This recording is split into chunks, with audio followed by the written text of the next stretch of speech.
Deus sabe o que você precisa, mesmo antes de você pedir. Se hoje você sente que algo falta, talvez seja porque está tentando carregar tudo sozinho. Às vezes, buscamos tanto a felicidade nas coisas, nos lugares, nas pessoas, que esquecemos do essencial. Buscar a Deus, confiar os nossos passos a Ele.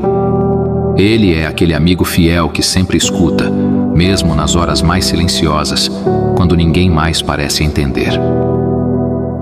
Você já tentou entregar suas preocupações a Ele, em vez de tentar resolver tudo com as próprias mãos? Então, é só confiar nele. Hoje, dê o primeiro passo. Feche os olhos, entregue seus medos e deixe Ele guiar você. Marque aqui quem precisa ouvir isso. Que juntos possamos fortalecer nossa fé e lembrar que nada é impossível para Deus. Ele é o autor de todas as vitórias que virão.